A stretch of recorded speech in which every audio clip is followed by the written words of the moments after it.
കേരള കോൺഗ്രസിന്റെ എല്ലാ കാലത്തും തട്ടകമാണ് കോട്ടയം. കോട്ടയം ജില്ലയുമായി ബന്ധപ്പെട്ട് കഴിഞ്ഞ തവണ ഉണ്ടായ രാഷ്ട്രീയ മാറ്റം വലിയ രീതിയിൽ LDFന് അനുകൂലമായി മാറിയിരുന്നു. ഈ വരുന്ന നിയമസഭാ തെരഞ്ഞെടുപ്പിൽ എങ്ങനെയായിരിക്കും കോട്ടയം ചിന്തിക്കുക? ഈ വരുന്ന നിയമസഭാ തെരഞ്ഞെടുപ്പ് കേരളം മുഴുവൻ കാണുന്നത് ഒരു ഭരണവിരുദ്ധ വികാരമുണ്ട്. നിലമ്പൂരിൽ നിന്ന് UDFന് കിട്ടിയ ഊർജം, ഇതൊക്കെ വെച്ചുകൊണ്ട് ഒരു UDF തരംഗമാണ് പലരും കണക്ക് കൂട്ടുന്നത്. ഇപ്പോൾ ഓരോ ജില്ലാ അടിസ്ഥാനത്തിൽ നമ്മൾ നോക്കുകയാണെന്നുണ്ടെങ്കിൽ കോട്ടയം പൊതുവെ ഈ സമ്മിശ്രമാണ്. UDFിൽ LDFനും തുല്യ പ്രാധാന്യത്തോടുകൂടി തന്നെ നിൽക്കുന്നുണ്ട്. എന്നാൽ കേരള കോൺഗ്രസ്സുകളുടെ, അങ്ങനെ പറയണമല്ലോ, കേരള കോൺഗ്രസ്സുകാരുടെയൊക്കെ ഒരു തട്ടകമാണ്. ഇപ്പം 9 നിയമസഭാ മണ്ഡലങ്ങളാണ് കോട്ടയത്തുള്ളത്. ഇതിൽ ഇപ്പോൾ സിറ്റിംഗ് 5 LDF, 4 UDF. ഇതിനകത്ത് 5 LDF ഉണ്ടെന്ന് പറയുമ്പോൾ കേരള കോൺഗ്രസ് ആണ് 3 പേര്, മാണി. പിന്നെ CPMന് 1, അത് ഏറ്റുമാനൂരാണ് വാസവ. CPIക്ക് 1, അത് വൈക്കത്ത് CK ആശ. പിന്നീട് UDFനുള്ളതെന്ന് പറയുന്നത് 4 എണ്ണം. അത് കോൺഗ്രസ്സിന് 2 ഇടമാണ്.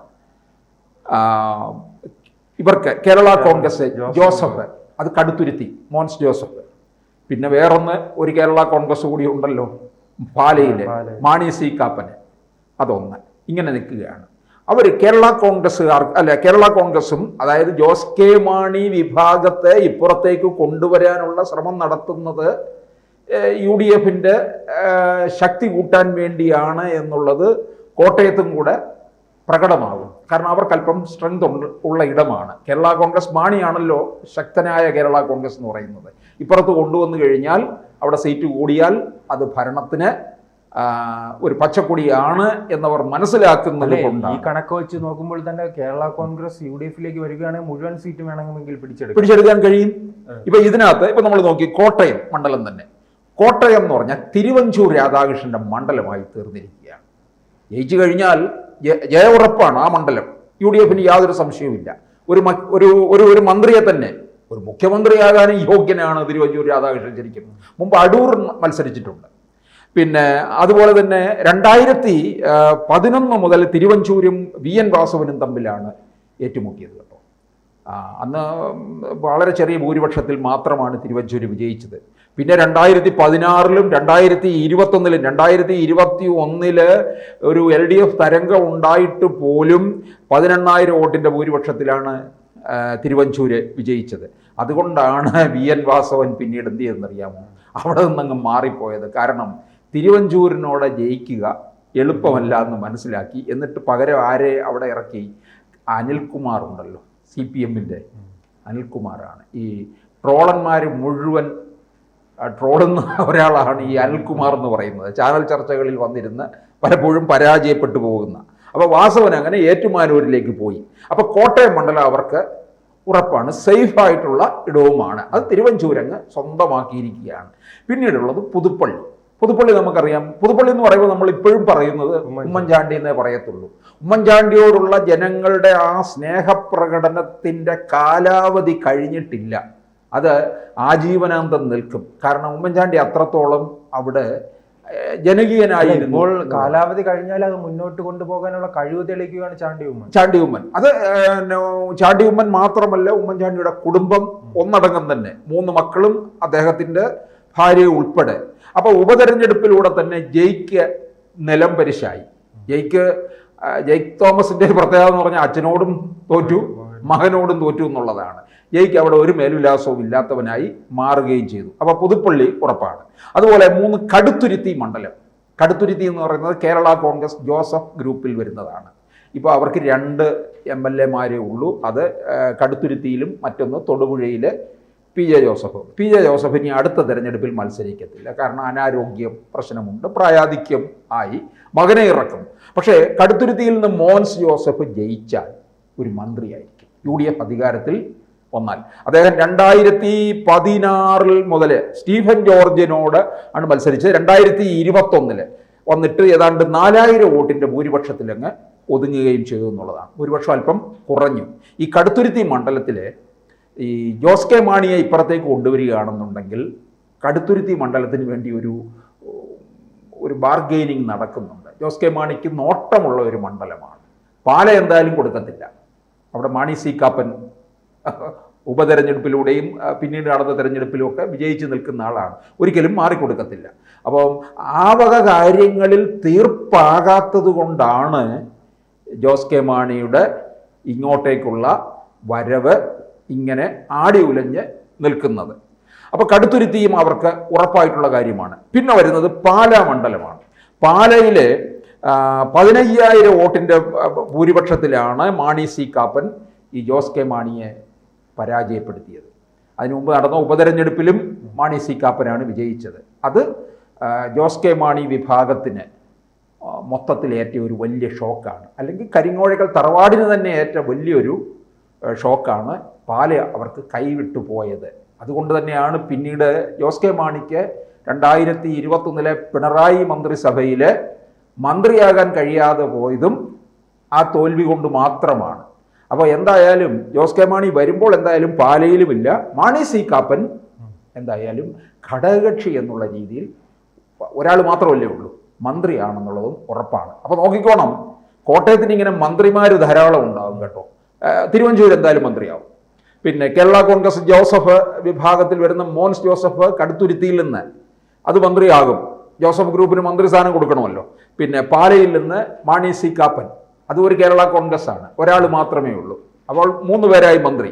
പിന്നെ വരുന്നത് പൂഞ്ഞാർ മണ്ഡലമാണ്. പൂഞ്ഞാർ നമുക്കറിയാം, അവിടെ പിന്നെ ഇവരാണ് ഏറ്റുമുട്ടിയിരുന്നത്. പി സി ജോർജ് 2016 ആരുടെയും പിന്തുണ തേടാതെ, അതായത് ഇരുപക്ഷവും LDFും UDFും ഇല്ലാതെ തന്നെ ജയിച്ചു വന്ന, എന്തായാലും പൂഞ്ഞാറിന്റെ ചരിത്രത്തിലെ ഒരു പുതിയ തെരഞ്ഞെടുപ്പായിരിക്കും ഇപ്പോൾ വരുന്നത്. കാരണം പി സി ജോർജിന്റെ കുടുംബം മുഴുവനായി തന്നെ BJPയിലേക്ക് പോയിട്ടുണ്ടല്ലോ. അതെ, അങ്ങനെ പ്രത്യേകതയുണ്ട്. അപ്പോൾ ഈ മുസ്ലിം ന്യൂനപക്ഷ വിഭാഗം എങ്ങോട്ടേക്ക് മാറും എന്നുള്ളത് അറിയേണ്ടിയിരിക്കുന്നു. മകനായിരിക്കും മത്സരിക്കാൻ സാധ്യതയുണ്ടല്ലോ, ഷോൺ ജോർജ്. അതെ, മകനോട് മത്സരിക്കുകയാണെന്നുണ്ടെങ്കിൽ ഈ നേരത്തെ പി സി ജോർജിന് 2016 കിട്ടിയ ഈ മുസ്ലിം വിഭാഗത്തിന്റെ വോട്ട് കിട്ടുമോ എന്നുള്ളത് എത്രത്തോളം അറിയേണ്ട കാര്യമാണ്. ക്രൈസ്തവ വിഭാഗത്തിൽ നിന്ന് നല്ലൊരു പിന്തുണ BJPക്ക് അവിടെ കിട്ടും. ഈ പറഞ്ഞ ഇടങ്ങളിൽ എല്ലായിടത്തും BJPക്ക് വലിയ സ്ഥാനം വരുന്നില്ല, നമുക്കറിയാം. കടുത്തുരുത്തിയിൽ അല്പം മാത്രം. അത് കഴിഞ്ഞാൽ പിന്നെ പൂഞ്ഞാറിൽ പി സി ജോർജ് ഉണ്ടാക്കുന്നത് ഒന്ന്. പിന്നെ അതുപോലെ ചങ്ങനാശ്ശേരി മണ്ഡലം. അപ്പോൾ ഈ പൂഞ്ഞാർ മണ്ഡലത്തിൽ ഇവർക്ക് കോൺഗ്രസ്സുകാർക്ക് UDFന് അത് പിടിച്ചെടുക്കാവുന്ന മണ്ഡലമാണ്. ചങ്ങനാശ്ശേരി എന്ന് പറയുന്നത് NSS ആസ്ഥാനമാണ്. പിന്നെ കത്തോലിക്ക സഭയുടെ ആസ്ഥാനവുമാണ്. അത്യാവശ്യത്തിന് മുസ്ലിം സമുദായത്തിൽ നിന്നുള്ള വോട്ടുമുണ്ട്. അപ്പോൾ ഇവർക്കൊക്കെ തന്നെ സുസമ്മതനായിട്ടുള്ള ആളായിരിക്കണം ചങ്ങനാശ്ശേരിയിലെ. ഇപ്പോൾ ചങ്ങനാശ്ശേരിയിലെ കേരള കോൺഗ്രസ് മാണി വിഭാഗമാണ്. അവർക്കാണ് ഈ LDFിൽ 3 സീറ്റുള്ളതിൽ 5 സീറ്റുള്ളതിൽ 3 മാണി വിഭാഗത്തിൻ്റെതാണ്, 3 കോട്ടയത്ത്. അപ്പോൾ ചങ്ങനാശ്ശേരി പണ്ട് CF തോമസിന്റെ മണ്ഡലമായിരുന്നു. അതെ, ഇരുന്നു എന്നുള്ളതാണ്. അദ്ദേഹത്തിന് ശേഷം ഇപ്പോൾ ഉള്ളത്. അപ്പോൾ ആ മണ്ഡലം അവർക്ക് വളരെ സുരക്ഷിതമായിട്ടുള്ള, അത് ജോസ് കെ മാണി എങ്ങോട്ടേക്ക് മാറും എന്നുള്ളതെന്ന് വെച്ചാൽ അതിനനുസരിച്ച് ഈ മണ്ഡലവും ആ ഭാഗത്തേക്ക് മാറും. പിന്നെ നമുക്ക് വരുന്നത് വൈക്കമാണ്. വൈക്കത്ത് UDFന് യാതൊരു പ്രതീക്ഷയും ഇല്ല എന്നുള്ളതാണ്. CK ആശ CPIക്കുള്ള ഒരു മണ്ഡലമാണ്. പിന്നെ ഏറ്റുമാനൂർ എന്ന് പറയുന്നത് കോട്ടയത്ത് CPMന്റെ അധികായകനാണ് VN വാസവൻ. പണ്ട് പിന്നെ ഇപ്പോൾ VN വാസവനെതിരെ ഒരു ഭരണവിരുദ്ധ വികാരം ഉണ്ടാകുമെന്ന് സംശയിക്കേണ്ടില്ല. അതെ, ഭരണവിരുദ്ധ വികാരം ഇതൊക്കെ പ്രതിഫലിക്കും എന്നുള്ളതാണ്. പക്ഷെ വൈക്കത്ത് CK ആശയ്ക്ക് അത്ര CPI സ്ഥാനാർത്ഥിക്ക് അത്ര ഉണ്ടാകില്ല എന്നാണ് തോന്നുന്നത്. കാരണം അവരുടെ ഒരു കോട്ട ആണ്. പിന്നെ ഏറ്റുമാനൂരിൽ മാറി മറിഞ്ഞ് വന്നിട്ടൊക്കെ ഉണ്ട്. പണ്ട് പിന്നെ സുരേഷ് കുറുപ്പും ഒക്കെ നിന്നിട്ടുള്ളതാണ്. അപ്പോൾ പിന്നീട് വരുന്നത് കാഞ്ഞിരപ്പള്ളി മണ്ഡലമാണ്. കാഞ്ഞിരപ്പള്ളി മണ്ഡലത്തിൽ ഇപ്പോൾ ജയരാജാണ് ചീഫ് വിപ്പ്, മാണി വിഭാഗത്തിൻ്റെ സീറ്റാണ്. അവിടെ ഒരു പക്ഷേ PC തോമസിന് സീറ്റ് കൊടുക്കണം എന്നുള്ളൊരാവശ്യം അവിടെ ഉയരുന്നുണ്ട്. അപ്പോൾ ജോസഫ് ഗ്രൂപ്പിന് സീറ്റ് കൊടുക്കുകയാണെങ്കിൽ PC പോകും എന്നാണ് അറിയുന്നത്. അതിന് ഇപ്പോൾ ഈ ആർക്കായിരിക്കും സീറ്റ് എന്നുള്ളതൊക്കെ ഈ ജോസ് കെ മാണി ഇപ്പുറത്തോട്ട് വരുന്നതനുസരിച്ച് ചിലപ്പോൾ അതിലൊക്കെ മാറ്റം സംഭവിക്കാം. അപ്പോൾ ഈ 9 മണ്ഡലങ്ങൾ ഉള്ളതിൽ ഇവർക്ക് നേടിയെടുക്കാൻ കഴിയുന്നത് ഒരു 7 എണ്ണമെങ്കിലും അവർക്ക് നേടിയെടുക്കാൻ കഴിയും. വൈക്കവും ഏറ്റുമാനൂരും ഒഴികെയുള്ള മണ്ഡലങ്ങൾ UDF നേടിയെടുക്കാൻ കഴിയും. അതിന് UDF കോൺഗ്രസിൻ്റെ ഒരു ഒത്തൊരുമയും പിന്നെ നല്ല സ്ഥാനാർത്ഥിയും ആയിരിക്കണമെന്നതേ ഉള്ളൂ. അപ്പോൾ UDF അധികാരത്തിൽ വരികയും ഈ സ്ഥാനാർത്ഥികൾ അവർക്ക് വിജയം ഉണ്ടായിക്കഴിഞ്ഞാൽ കോട്ടയം ജില്ലയ്ക്ക് 3 മന്ത്രിമാർ ഉറപ്പായിട്ടുള്ള കാര്യവുമാണ്. അപ്പോൾ കോട്ടയം ജില്ലയിലും ഒരു UDF മുന്നേറ്റമാണ് നിലവിൽ കാണുന്നത്. അല്ല, ഈ UDF മുന്നേറ്റം എന്ന് പറയുമ്പോൾ അത് ജോസ് കെ മാണി ആശ്രയിച്ചാണ് പോകുന്നത്. ജോസ് കെ മാണിയെ ആശ്രയിച്ച് അത് പ്രധാനപ്പെട്ട കാര്യം തന്നെയാണ്. അപ്പോൾ അത് വന്നു കഴിയുമ്പോൾ ഇവിടുത്തെ കോട്ടയം ജില്ലയിലെ സീറ്റ് വിഭജനത്തിൻ്റെ കാര്യത്തിലും ചില മാറ്റങ്ങൾ അങ്ങോട്ടും ഇങ്ങോട്ടും ഒക്കെ ഉണ്ടാവുകയും ചെയ്യും. കൂടുതൽ വാർത്തകളും വിശേഷങ്ങളും നിങ്ങളിലേക്ക് എത്താൻ ABC മലയാളം സബ്സ്ക്രൈബ് ചെയ്യുക, ബെൽ ബട്ടണും അമർത്തുക.